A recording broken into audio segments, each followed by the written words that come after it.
नमस्कार, बहुत बहुत स्वागत है आपका। मैं हूं आपके साथ अनुराग मुस्कान। आंकड़े हमारे, फैसला आपका लेकर मैं एक बार फिर हाजिर हूं। देखिए आज क्या होगा मुद्दा। आज संघ ने यह ऐलान किया है कि भारत, जो अखंड भारत है, वो 2030 तक उसका सपना जो है वो साकार कर लिया जाएगा। अखंड भारत की बात होते ही पाकिस्तान के कब्जे वाले कश्मीर की बात होती है और चीन के कब्जे वाले अक्साई चीन की बात होती है। इस पर कभी हम अलग से चर्चा करेंगे, हम इस पर अलग से डिबेट करेंगे, लेकिन हम अभी बात करेंगे जो भारत का प्रदेश कश्मीर है, आज की तारीख में केंद्र शासित प्रदेश, उसकी असलियत क्या है। मोदी के आने के बाद कश्मीर में जो आंकड़े हैं वो क्या कहते हैं, और मनमोहन सिंह जब प्रधानमंत्री थे, 10 साल थे प्रधानमंत्री वो, उस दौरान पैसा जो है कश्मीर पर कितना खर्च हुआ, अलगाववादियों पर कितना खर्च हो रहा था, आतंकवादियों के खिलाफ कितने ऑपरेशंस हुए, कितने आतंकी मारे गए, कितने हमारे जवान शहीद हुए, कितने नागरिकों की जान गई, ये सब आंकड़े आज बोलेंगे। ये सब आंकड़े इन दोनों सरकारों की असलियत का आईना भी आपके सामने रखेंगे, क्योंकि आंकड़े झूठ नहीं बोलते। इसीलिए आज बात करेंगे कश्मीर की। क्या क्या मुद्दे होंगे आज के और क्या कुछ हम आज आपको आंकड़े दिखाएंगे, उस पर चर्चा के लिए हमारे साथ मेहमान होंगे। हमारे साथ गगन भगत होंगे जो कि प्रवक्ता हैं नेशनल कॉन्फ्रेंस के। हमारे साथ वीरेंद्र सिंह सोनू होंगे जो यूथ वाइस प्रेसिडेंट हैं पीडीपी के। इसके अलावा निर्मल सिंह होंगे, पूर्व उप मुख्यमंत्री जम्मू कश्मीर के। हमारे साथ साहिल बशीर भट्ट साहब होंगे, प्रवक्ता हैं राष्ट्रीय लोक जनशक्ति के। इसके अलावा रिटायर्ड मेजर जनरल JKS परिहार होंगे रक्षा विशेषज्ञ के तौर पर हमारे साथ।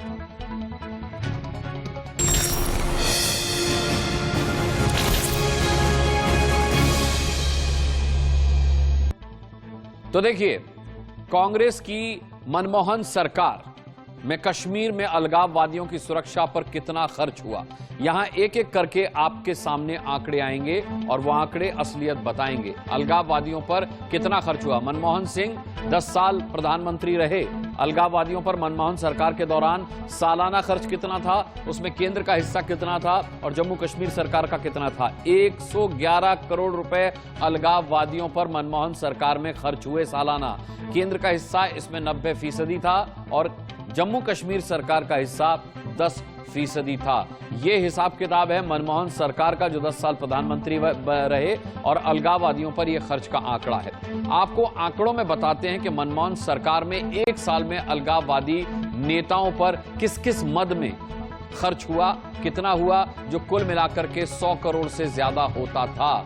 यहां देखिए, मनमोहन सरकार, अलगाववादियों पर खर्च कितना खर्च हुआ। मनमोहन सरकार में अलगाववादियों पर होने वाला खर्च 100 करोड़ से ऊपर। कितना, किस मद में खर्च हुआ वो हम आपको बताने वाले हैं। सुरक्षा में कितना खर्च हुआ, इनके PSO पर कितना खर्च हुआ, इनके होटलिंग पे कितना खर्च हुआ, डीजल, पेट्रोल और कोल। ये देखिए 66 करोड़ रुपया इनकी सुरक्षा पर खर्च हुआ मनमोहन सरकार में।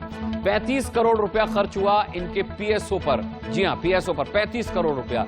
इनके होटल पर 4 करोड़ रुपया मनमोहन सरकार में खर्च हुआ।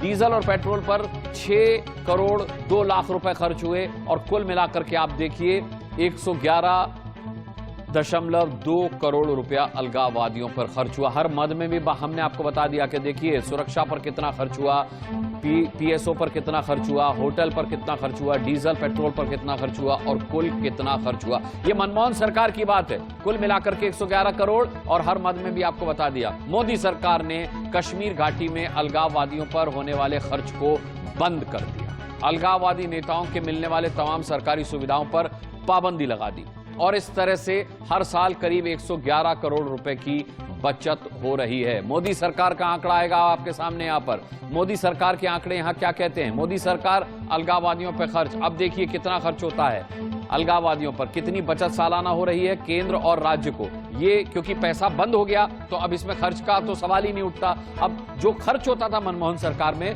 वो था 111 करोड़ रुपए, जो अब बचत खाते में चला गया, सालाना बचत खाते में चला गया 111 करोड़ रुपए।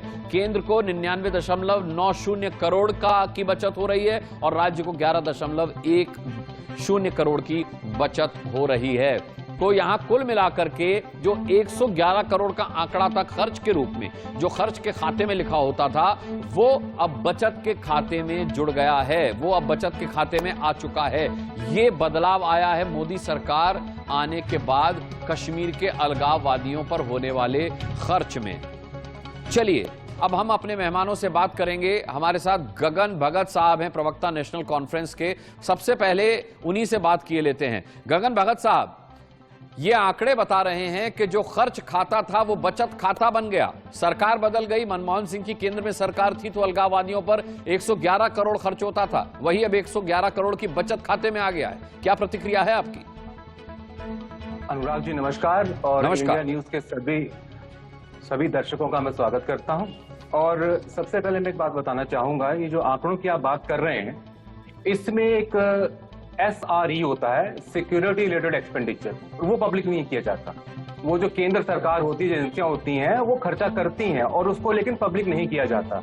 यहाँ पर जो आप डेटा की बात कर रहे हैं, ये डेटा जो पब्लिक डोमेन में है, ये जानकारी जो आपके पास है, ये जो जानकारी है जो सरकार बताना चाहती है।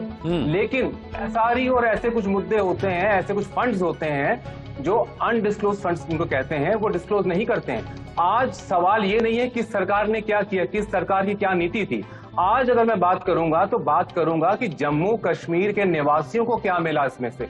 अगर सरकार 100 करोड़ रुपए खर्च करती है, 100 करोड़ बचाती है, इससे हमें कोई लेना देना नहीं, वो उनकी जिम्मेदारी है, इसीलिए उनको चुन के भेजा गया है। आज मैं जम्मू कश्मीर के आवाम की तरफ से मैं बात करना चाहूंगा कि इनकी आवाम को क्या मिला। क्या आज इन्होंने जो 5 अगस्त 2019 को किया था, उसके बाद क्या जम्मू कश्मीर का नागरिक खुश है? क्या वो बदलाव देख रहा है? खाली बदलाव जो है PR में और खाली खाम का फेक न्यूज में होना नहीं चाहिए। ग्राउंड रियलिटी क्या है आज ग्राउंड रियलिटी ये है कि यहाँ पर अनएम्प्लॉयमेंट रेट जो है सबसे ज्यादा है, देश में सबसे ज्यादा अनएम्प्लॉयमेंट रेट जो है वो जम्मू कश्मीर में है। आज यहाँ पर जम्मू और किश्तवाड़ दो ऐसी डिस्ट्रिक्ट्स हैं जहां पर मोस्ट वर्स्ट परफॉर्मिंग डिस्ट्रिक्ट्स हैं, जो पहले बहुत अच्छी हुआ करती थी।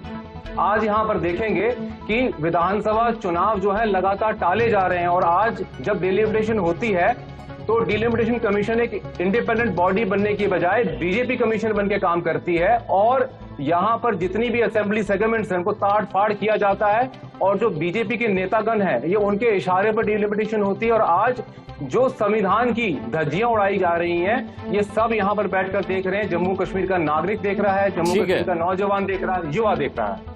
मैं लौटूंगा भगत जी आपके पास। निर्मल सिंह जी हैं, पूर्व डिप्टी CM हमारे साथ जम्मू कश्मीर के। निर्मल सिंह जी, ये भगत जी पूछना चाहते हैं कि क्या मिला जम्मू कश्मीर के लोगों को।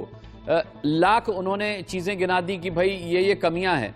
मैं आपसे जानना चाहूंगा कि क्या आप इस बात का जवाब देना पसंद करेंगे कि क्या मिला जम्मू कश्मीर के लोगों को, सरकारें बदली तो? देखिए अनुराग जी, पुराने साथी हैं, तब तक यहाँ असेंबली थी, ये भारतीय जनता पार्टी के ही MLA थे। तब तो हमने इकट्ठे होकर भारत माता की जय, नरेंद्र भाई मोदी जय, सारी नारे लगाए हैं। लेकिन ठीक है, हम डेमोक्रेसी में है, अपनी अपनी इच्छा है कहाँ जाना है कहाँ नहीं जाना है, वो ठीक है, वो इनका पूरा हक है, मैं उसको क्वेश्चन नहीं करूंगा। लेकिन जो बेसिक आपने जो टॉपिक था, उन्होंने इसको ही डाइवर्ट करने की कोशिश की। ठीक है, पॉलिटिकल इश्यूज के ऊपर जब चर्चा होगी जम्मू कश्मीर में क्या हुआ, किसी दूसरी डिबेट में हम करना चाहिए तो, लेकिन इसको जो है डाइवर्ट करने की बजाय मुझे लगता है कि जो आपका टॉपिक है उसके ऊपर हम अगर फोकस करेंगे तो मुझे लगता है कि जो आप मैसेज देना चाहते हैं, क्योंकि पूरी दुनिया, पूरे भारत के लोग, दुनिया के लोग यहाँ हमारे इस चैनल इंडिया न्यूज को देख रहे हैं, तो मैं उसकी बात करूंगा। देखिए, पहले एक तो बेसिक चीज है कि क्योंकि हमें सुरक्षा के लिए खर्च करना पड़ता है, क्योंकि अलगाववादी बाकी लोग जो थे वो क्योंकि जम्मू कश्मीर में भारत में रहते थे, उनकी जान माल की सुरक्षा करना भारत सरकार का था। लेकिन सुरक्षा एक बात है, लेकिन उनको जो है बिल्कुल ऐसे रॉयल जो उनको मिलता था, ट्रीटमेंट मिलता था, उनके सुरक्षा के लिए, उनके खाने पीने के लिए, उनके होटल के लिए, वो बंद हो चुका है। क्योंकि मैं जो पूरा इसका है इसको 2-3 फेजेस में बांटूंगा। एक फेज था 2014 का, तब तो वो रॉयल जो है वो उसका प्रोटोकॉल को वो जो है वो उनको मिलता था, जबकि कांग्रेस की सरकार थी, जम्मू कश्मीर नेशनल कॉन्फ्रेंस और कांग्रेस सरकारें थी। हाँ, 2015 से लेके और जो 18-19 तक भारतीय जनता पार्टी के, और हमने कुछ अरसा के लिए पीडीपी के साथ जरूर सरकार हमने बनाई, तब भी इनको सुरक्षा जरूर मिलती थी। लेकिन आहिस्ता आहिस्ता आप देखेंगे तब एक एक्सपेरिमेंट हुआ था। हमारे प्रधानमंत्री नरेंद्र भाई मोदी, हमारे जो अमित भाई शाह जो उस समय राष्ट्रीय अध्यक्ष थे, और राजनाथ सिंह हमारे होम मिनिस्टर थे, हमने कोशिश की कि जम्मू कश्मीर में जो मैंडेट मैं आपकी बात रिस्पेक्ट करने की, लेकिन जब हम अंदर गए हमने देखा कि नहीं, ये अलगाववादी हैं, ये पाकिस्तान के जो है उनकी शायद पर काम करते हैं, इसलिए 5 अगस्त 2019 के बाद इनका सारा भत्ते जो है, इनकी सारी बातें जो है बंद कर दी गई, और जो लोग जिनकी जेल में जगह थी उनको जेल में डाला गया, जिनका जो है जितनी सुरक्षा की जरूरत है उनको जरूर दी गई जो है। लेकिन बाकी वालों को जो इनको बरसाना जो इनको मिलता था, जो ट्रीटमेंट बंद हो गई है। जो आंकड़े आपने बताए वो इस चीज को बताते हैं। आने वाले वक्त में आप देखेंगे किस प्रकार से डील किया जाए। ठीक है निर्मल सिंह जी, मैं लौटूंगा आपके पास।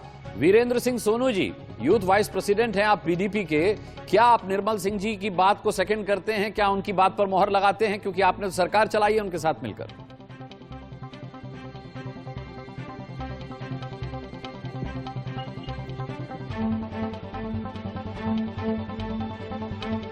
सोनू जी, आपको मेरी आवाज मिल रही है? चलिए, शायद उन तक हमारी आवाज नहीं पहुंच पा रही है। साहिल बशीर भट्ट साहब का हम रुख करेंगे, प्रवक्ता हैं राष्ट्रीय लोक जनशक्ति के। साहिल बशीर भट्ट साहब, आप क्या मानते हैं, जिस तरीके से 2 रिएक्शन अब तक आए हैं अलगाववादियों को मिलने वाली मद पर, उन पर होने वाले खर्च पर, जो अब बिल्कुल बंद कर दिया गया है, उसके बाद आए बदलाव पर? हालांकि सवाल उठाया नेशनल कॉन्फ्रेंस के प्रवक्ता ने कि भाई क्या बदला, आपको लगता है कुछ बदला उसके बाद? देखिए, मैं एक बात यहाँ पे आपको बता दूं, जहाँ तक हम बदलाव की बात करेंगे, definitely after abrogation of article 370 बदलाव तो हमको ग्राउंड पे देखने को मिला जी। अभी तक जो बेसिकली होम डिपार्टमेंट हुआ करता था, वो हमारे जब तक स्टेट थी तो हमारे जो चीफ मिनिस्टर साहिबा होती थी या चीफ मिनिस्टर साहब होते थे, अंडर उनके सुपरविजन में होता था जी। और जो आंकड़े आप बता रहे हैं, कहीं ना कहीं ये आंकड़े वही प्रोड्यूस किए जाते थे सेंटर के जो हवाले से जो होम डिपार्टमेंट हुआ करता था। और सेंटर के पास, क्योंकि कश्मीर की हालात उन लोगों ने ऐसे बनाई हुई थी, उनके पास कोई चारा नहीं था कि वो उस पर गौर फिक्र करे, उसको इन्वेस्टिगेट करे या उस पर कम करने की कोशिश करे। दूसरी बात मैं ये कहूंगा कि जहां तक पीडीपी और नेशनल कॉन्फ्रेंस का सवाल है, पीडीपी और नेशनल कॉन्फ्रेंस दोनों इन सेपरेटिस्ट और जमात इस्लामी के लोगों के साथ शाना बशाना खड़े होके इनको इन्हीं तरह के जो है पर्क्स देके इनसे अपने इलेक्शंस जितवाते थे। और आगे भी इनका यही मूव है, आगे भी इनका यही कॉल है। अभी तक अगर ये लोग सोचते हैं, देखते हैं कि क्या चीजें होनी चाहिए, क्या चीजें नहीं होनी चाहिए, मुझे लगता है आफ्टर एब्रोगेशन ऑफ भट्ट साहब, मैं लौटूंगा आपके पास, मेरे पास समय कम है, मुझे ब्रेक लेना है। लेकिन उससे पहले जेकेएस परिहार साहब, जो रक्षा विशेषज्ञ के तौर पे मेजर जनरल रिटायर हमारे साथ जुड़े हुए हैं, उनसे मैं एक रिएक्शन लेना चाहूंगा। बौखलाहट तो है मेजर जनरल साहब जेकेएस परिहार जी, क्योंकि अलगाववादियों को मिलने वाली रसद जो है वो बंद कर दी गई है, लेकिन अब उसे बदलाव और कश्मीर के भविष्य से, जम्मू कश्मीर के भविष्य से जोड़ करके देखा जा रहा है। आपकी क्या टिप्पणी है इस पर? देखिए, मैं तो इस बात को शुरू से ही मानता हूं कि सरकारी सिक्योरिटी जो है वो सिर्फ सिक्योरिटी होनी चाहिए, कोई एक्स्ट्रा बेनिफिट नहीं मिलना चाहिए, चाहे वो पॉलिटिशियंस हो, कोई भी हो, एनएसजी, जेट सिक्योरिटी, सारे पॉलिटिकल गिफ्ट होते हैं। और अलगाववादियों को जो गिफ्ट दी गई थी कि होटल्स में रहेंगे और उनके बच्चों की एजुकेशन के, उनके फ्लाइट के टिकट दिए जाएंगे, जिसकी जितनी भर्त्सना की जाए उतनी कम है। सिक्योरिटी के नाम पे इस तरह की किसी भी बात को आप नहीं कर सकते। जो देश के सुरक्षा के साथ में खेलते हैं, जो देश के संविधान को नहीं पालते हैं, उनकी सीधी सीधी एक जगह कि उनको पूरी सुरक्षा के साथ में जेल के अंदर रखा जाए और कोई गिफ्ट देने की जरूरत नहीं है। ये बिल्कुल स्पष्ट है। दूसरा पॉइंट आपने कहा है कि बदलाव क्या हुआ है, तो मैं समझता हूं कि जिस तरह से हमारा सिविल और डिफेंस का जो एडमिनिस्ट्रेशन इसमें इन्वॉल्व था, आतंकवाद के खिलाफ लड़ने में उनमें सिनर्जी हुई है और आतंकवाद की कमर तोड़ने में हमें सफलता मिली है, क्योंकि ग्राउंड लेवल पे उनके स्लीपर सेल्स और उनकी जो फंडिंग वगैरह, उन्होंने जो इंडस्ट्रीज और बिजनेस चला रहे थे, उस पर जो टूट गिरी है वो बहुत अच्छा है।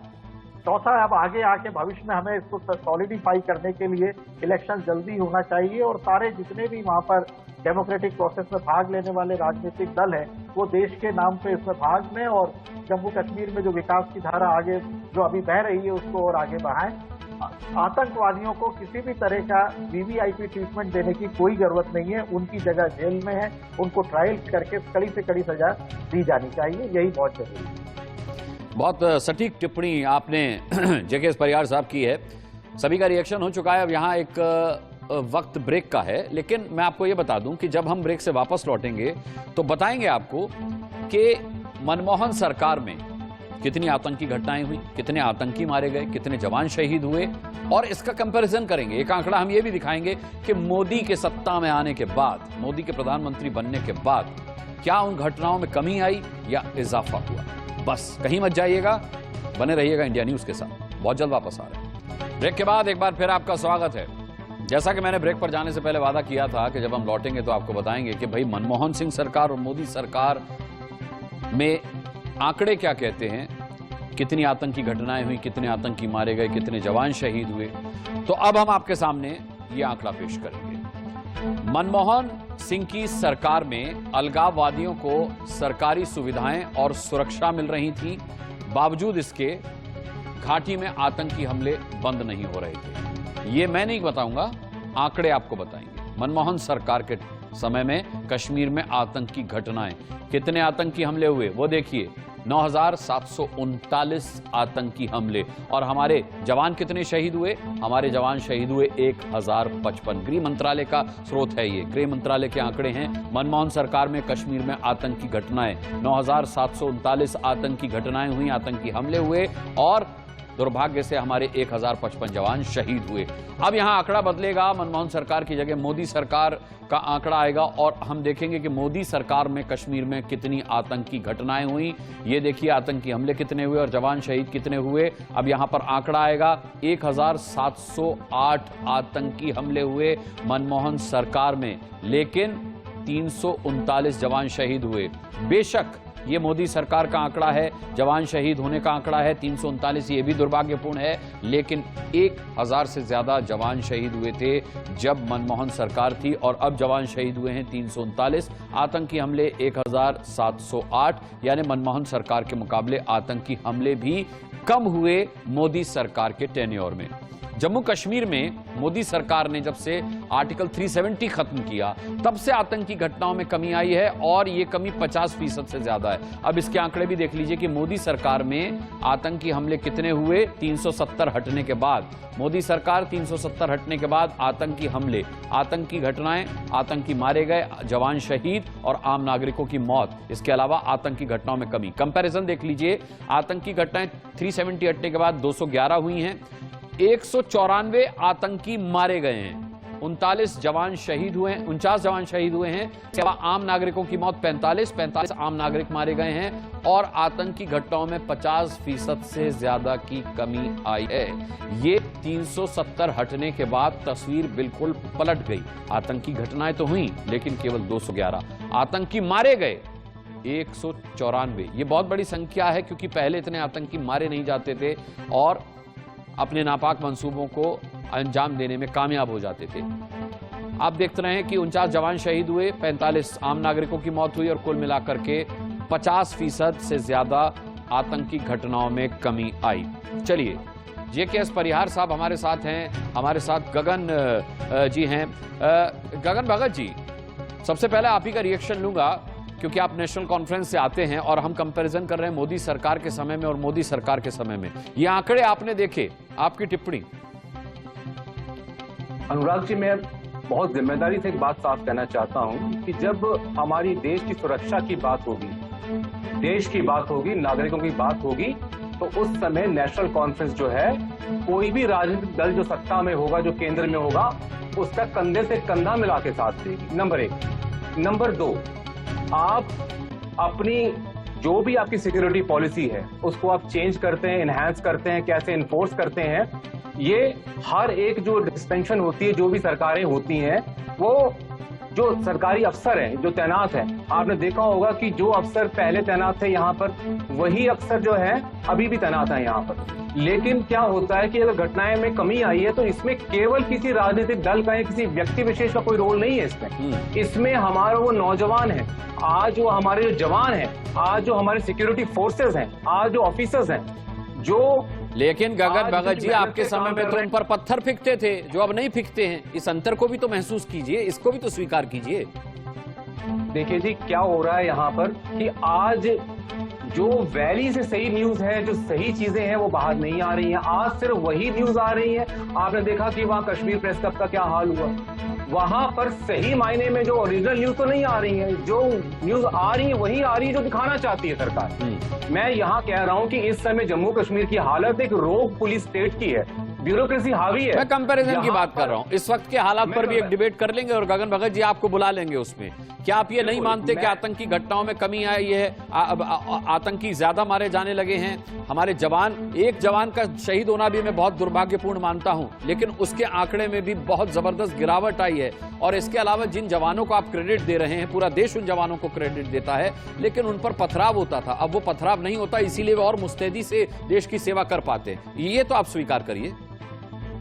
देखिए, अगर कहीं हालात अच्छे हुए हैं आंकड़ों के हिसाब से, तो मैं कोई दुखी नहीं हूं, मैं खुश हूं। मेरा देश है, जम्मू कश्मीर मेरा है, मैं भारत का नागरिक हूं, और अगर मेरे देश की भलाई का काम हो रहा है तो मुझे खुशी बहुत ज्यादा है। लेकिन एक तरफ देखा जाए, केवल और केवल पत्थरबाजी की बात नहीं है, यहाँ और भी हालात हैं, और भी कई आंकड़े आपको रखने चाहिए कि यहाँ पर जम्मू कश्मीर में जो लोग हैं उनकी हालात क्या है। मैं दिखाऊंगा और इस पर अलग से डिबेट करूंगा। गगन भगत जी, निर्मल सिंह जी, क्या ये फिर भी दुर्भाग्यपूर्ण नहीं है कि अलगाववादियों को मिलने वाला पैसा बंद कर दिया गया, सिक्योरिटी और ज्यादा मुस्तैद कर दी गई, उसके बावजूद भी जवान शहीद होते हैं, उसके बावजूद भी आतंकी हमले होते हैं? बेशक वो बहुत कम होते हैं, लेकिन फिर भी होते हैं।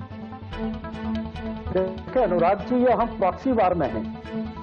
देखिए ये सदम युद्ध है, 4 लड़ाइयां तो सीधी थी, और अभी सदम युद्ध में एक पाकिस्तान जो टेररिस्ट स्टेट है वो पीछे खड़ा है, और ये गुरिल्ला वारफेयर। आप देखें, एक वक्त था कि आतंकी जो थे सड़कों पर घूमते थे, बंदूकें लेके घूमते थे, लोगों को मारते थे। आज वो कायरों की भांति आते हैं और किसी जो है गरीब आदमी को, किसी हिंदू को, कश्मीरी पंडित को या नेशनलिस्ट मुस्लिम को मारते हैं। तो ये फर्क है। फर्क ये भी है कि पहले हमारा जो अप्रोच थी वो हम जो थे वो सॉफ्ट स्टेट की तरह बिहेव करते थे, जो टेररिज्म के ऊपर भी, अलगाववाद के ऊपर भी। आज जो है हमारी अप्रोच बदली है। आज जो है अलगाववाद और टेररिज्म दोनों के प्रति हमने एक स्ट्रॉन्ग स्टैंड लिया है। जो नेशनल जो है स्टैंड हमारा रिजॉल्व है कि भारत में रहना होगा तो भारतीय बन के रहना होगा। अब पाकिस्तान के गुण गाएंगे और हमारे यहाँ का खाएंगे, चलेगा नहीं। कानून के दायरे में अगर जरूरत पड़ेगी तो आपको जेल में डाला जाएगा। आप जो है एयरफोर्स ऑफिसर्स को मारते हैं, ठीक है, और उसके बाद प्राइम मिनिस्टर आपको मिलेंगे, अभी ये चलेगा नहीं। तो मैं इस पर परिहार साहब से और भट्ट साहब से भी बात करूंगा। निर्मल सिंह जी, आपको रोकना होगा मुझे, क्योंकि इस वक्त हेडलाइंस का टाइम है। एक हेडलाइंस लेकर के और फौरन वापस आते हैं डिबेट में, कोई ब्रेक नहीं होगा, सीधे हेडलाइंस के बाद वापस आ रहे हैं। देखिए, आप देख रहे हैं आंकड़े हमारे, फैसला आपका। तो आंकड़े हम यहां पर आपके सामने पेश कर रहे हैं और फैसला आपको करना है। मेहमान हमारे साथ बने हुए हैं, चर्चा में हमारे साथ लगातार शामिल हैं। मैंने आपसे कहा था कि हेडलाइंस के बाद हम चर्चा में लौटेंगे, लेकिन उससे पहले एक और आपको सनसनीखेज आंकड़ा दिखा देते हैं। ये आंकड़ा आप यहां पर देखेंगे, ये आंकड़ा क्या कहता है? मनमोहन सरकार के 10 साल, आतंकी घटनाएं घाटी में कितनी हुई और कितने आतंकी मारे गए। घाटी में आतंकी घटनाएं, आतंकी मारे गए, जवान शहीद, आम नागरिकों की मौत। मनमोहन सरकार में 10 साल का आंकड़ा है ये, 10 साल का आंकड़ा, 10 साल का आंकड़ा। आतंकी घटनाएं 9,739 हुई, आतंकी मारे गए 4,005 आतंकी, जवान शहीद हुए 1,055 और आम नागरिक मरे 2,081 आम नागरिकों की मौत हुई है। अब मोदी सरकार के 6 साल में, 10 साल वर्सेस 6 साल। अब देखिएगा मोदी सरकार के 6 साल का आंकड़ा यहां पर आएगा, और यही हमने आंकड़ा निकाला है, कितनी आतंकी घटनाएं हुई, कितने आतंकी मारे गए, जवान शहीद कितने हुए और आम नागरिकों की कितनी मौत हुई।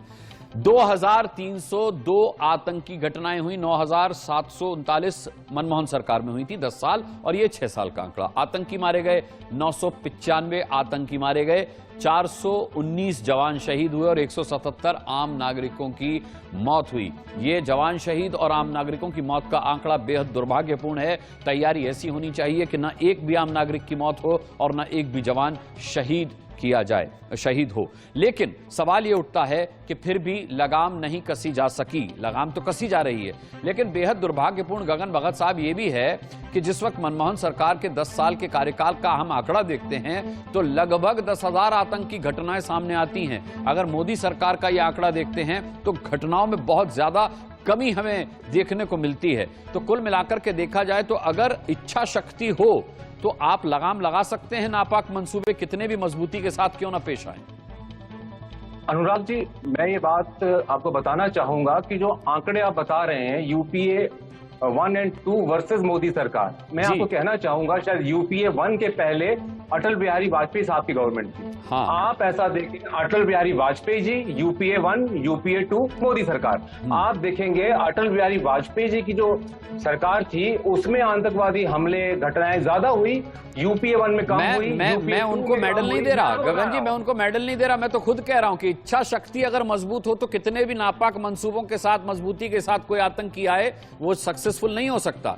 इसमें सब आते हैं, इसमें मनमोहन सरकार भी आती है, इसमें अटल बिहारी वाजपेयी की सरकार, मोदी सरकार भी आती है। मैं कब मना कर रहा हूं कि अटल बिहारी वाजपेयी की सरकार में जो है आतंकी घटनाएं नहीं हुई या मनमोहन सरकार से ज्यादा नहीं हुई।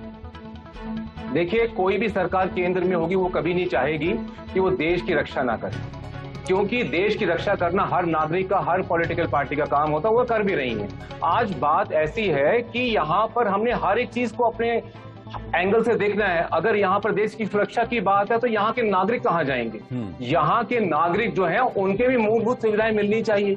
आज आने वाले दिनों में शायद अगर भाजपा की मर्जी होगी तो शायद विधानसभा चुनाव भी हो जाएंगे, फिर देख लेंगे कि जनता का दरबार लगेगा तो कहां जाता है वोट, किसको मिलेगा। हम तो आमतौर पर जम्मू कश्मीर के नागरिकों की बात इंडिया न्यूज पर दिखाते भी रहते हैं। जितनी समस्याएं आप बता रहे हैं उतनी समस्याएं हैं नहीं, और जो समस्याएं उससे पूरा देश दो चार हो रहा है। निर्मल सिंह जी, साफ तौर पर कहना है गगन भगत साहब का कि अटल बिहारी वाजपेयी की सरकार में आतंकी घटनाएं मनमोहन सरकार से ज्यादा हुई, वो आंकड़ा भी दिखाया जाना चाहिए। नहीं, तो ठीक है, जैसे आपने सही कहा कि हर सरकार का मूल्यांकन होना चाहिए, और यह भी सही है कि हमारे सुरक्षा बलों की बहुत बड़ी कुर्बानी है, और सुरक्षा बल जो लड़ रहे हैं उनका बहुत बड़ा कंट्रीब्यूशन है। लेकिन जैसे है विल पावर की बात, क्लैरिटी की बात, पहले क्लैरिटी क्या थी कि यासीन मलिक जैसे आतंकी के साथ प्राइम मिनिस्टर जो है फख्र से हाथ मिलाता है, वो लोग उनके साथ खड़े नजर आते हैं। फारूक अब्दुल्ला साहब 1974 में जो है अपने वीरपुर में एक तरफ मकबूल भट्ट जो जेकेएलएफ का लीडर था जिसको फांसी हुई, दूसरी तरफ अमानुल्लाह खां के साथ भी आप दिखते हैं, वो भी आपका जो सोशल मीडिया देखे ये था। आज वही लोग जो नेशनल कॉन्फ्रेंस के जो हमारे प्रवक्ता हैं आज भारत की बात कर रहे हैं, ये एक बहुत बड़ा चेंज है। ये क्यों चेंज आया? फारूक अब्दुल्ला की उस अप्रोच से और गगन भट्ट की इस अप्रोच से यही फर्क है कि आज एक सशक्त सरकार, जो सरकार है जिसकी क्लैरिटी है, जिसका रिजॉल्व है कि आतंकवाद और उग्रवाद को जड़ से उखाड़ना है, प्रॉक्सी वार के मद्देनजर भी। ठीक है निर्मल सिंह जी, मैं लौटूंगा आपके पास। साहिल बशीर भट्ट साहब जी, साहिल बशीर भट्ट साहब, माना कि वाजपेयी सरकार में आतंकी घटनाएं बहुत ज्यादा हुई और 5 साल में वो उस पर लगाम नहीं लगा पाए। ठीक है निर्मल जी, ठीक है। साहिल बशीर भट्ट साहब, अटल बिहारी वाजपेयी सरकार में आतंकी घटनाएं हुई, उन्हें 5 साल मिले, वो लगाम नहीं लगा पाए। हमने मोदी सरकार का 6 साल का आंकड़ा दिखाया है जिसमें बहुत ज्यादा कमी आ गई आतंकी घटनाओं में, लेकिन सबसे ज्यादा समय मनमोहन सरकार को मिला 10 साल। तो क्या ये सवाल नहीं उठता कि वो सबसे कमजोर सरकार रही? बिल्कुल, देखिए अगर आंकड़ों की बात करेंगे और अगर इस वक्त के जो प्रेजेंट सिचुएशन है कश्मीर, जम्मू एंड कश्मीर की, उसकी बात करेंगे, इस वक्त अलगाववादियों का नामो निशान कहीं नजर नहीं आता। आपको इस वक्त सड़क पर एक पत्थर नजर नहीं आएगा, आपको एक हड़ताल की कॉल नजर नहीं आएगी। मैं नहीं कहता कि पिछले 30 साल में या पिछले 70 साल में आज तक 70 सालों से लोगों के साथ जो वायदे किए गए थे, जी, चाहे वे गवर्नमेंट ने किए थे, चाहे government of Jammu and Kashmir ने किए थे, सबसे मेन जो उसमें पोजीशंस ली गई थी, जो सरकारें बनाई थी, वो नेशनल कॉन्फ्रेंस ने बनाई, वो साथ में कांग्रेस थी। अगर आज तक ये लोग फेल हुए 70 साल, तो फिर मैं आंकड़ा पिछले 10 साल का नहीं लूंगा, 15 साल का नहीं लूंगा। जहां तक जम्मू एंड कश्मीर की बात हो रही है, तो मैं जम्मू कश्मीर की ही बात करूंगा, मैं 70 साल की बात करूंगा। 70 साल में नेशनल कॉन्फ्रेंस ने कितना टाइम वहां पे राज्य संभाला? 23 साल से, मात्र 23 साल। साहिल जी 23 साल। वो लोग फेल क्यों हुए? 23 साल। 70 सालों से क्यों फेल हुए? मैं करेक्ट कर रहा हूँ, 23 साल। 70 साल नहीं बोलिए, 23 साल बोलिए। आंकड़े देखिए। 70 सालों में नेशनल कॉन्फ्रेंस 23 साल में सत्ता थी, सिर्फ केवल 23 साल में थी। आप एग्जिस्टेंस देखिए नेशनल कॉन्फ्रेंस की, एग्जिस्टेंस देखिए नेशनल कॉन्फ्रेंस। सत्ता की बात होती है, उससे पहले शासन करने का समय सिर्फ 23 साल मिला। पहले मुस्लिम कॉन्फ्रेंस था। राइट फ्रॉम 70 ईयर्स जो लोगों के साथ वादे किए गए थे, जो लोगों को ख्वाब दिखाए गए थे, इन्हीं वादों और इन्हीं ख्वाबों की वजह से कहीं ना कहीं उस टेररिज्म का जन्म हुआ। कहीं ना कहीं दूसरा जो है हमारे भेदभाव के अंदर, हमारे बीच में आके हमारे अंदर दीवार बन के खड़ा हो गया और हमारा फ्यूचर और हमारे यूथ को ब्लडशेड में इन्वॉल्व कर दिया। क्यों अभी तक ये सरकारें फेल हुई? और 6 साल में मैं ये नहीं कहूंगा कि मैं मोदी जी को प्रेज करूंगा या मैं बीजेपी को प्रेज करूंगा, लेकिन जैसा मैं अभी बाकी डिबेटर से जो बात कर रहे थे, इनसे सुनते आ रहा हूं कि एक विल पावर वो किसके अंदर था, चाहे भाजपा में था, चाहे अमित शाह जी में था, चाहे मोदी जी में था या किसी और मंत्री जी में था। मैं बोल रहा हूं विल पावर था, पॉसिबल हुआ। ये तभी पॉसिबल हुआ जब उन्होंने उस बारे में कदम उठाया। 70 सालों से हम लोग फेल क्यों हुए? नेशनल कॉन्फ्रेंस फेल क्यों हुआ? कांग्रेस फेल क्यों हुआ? पीडीपी फेल क्यों हुआ? जब बीजेपी भी फेल हो रही है ना, कोalition गवर्नमेंट। बीजेपी का नाम क्यों नहीं ले रहे हैं? बीजेपी का नाम भी लीजिए, वो भी सरकार में थी 4 साल। भाजपा का नाम भी लीजिए ना। बहुत अच्छा काम किया बीजेपी ने, सरकार तोड़ी पीडीपी के साथ, अदरवाइज हो ही नहीं था। वो भी थी, बहुत अच्छा काम किया, I appreciate. And Atal Bihari Vajpayee की सरकार केंद्र में थी। वही आप करिए ना, कौन मना कर रहा है? करिए, आप करिए, कौन रोक रहा है आपको? आपके फारूक अब्दुल्ला साहब ही अपने फादर के मजार पे जाके वहां पे लेक्चर देते हैं अलगावादियों को कि हम एक साथ में जोड़ के, एक साथ मिलके भारत से लड़ेंगे। शर्म आनी चाहिए। और आप प्रेज करते हैं नेशनल कॉन्फ्रेंस को, आप प्रेज करते हैं फारूक अब्दुल्ला को। कितनी स्टेटमेंटें उनकी आई अभी तक, कितनी स्टेटमेंटें आई? प्लेबिसाइड का नारा उन्होंने नहीं दिया क्या? ऑटोनॉमी का नारा उन्होंने नहीं दिया? अनएम्प्लॉयमेंट है 43%, उसका क्या बोलेंगे? जम्मू कश्मीर अभी सबसे ज्यादा अनएम्प्लॉयमेंट, वो बताइए। Land to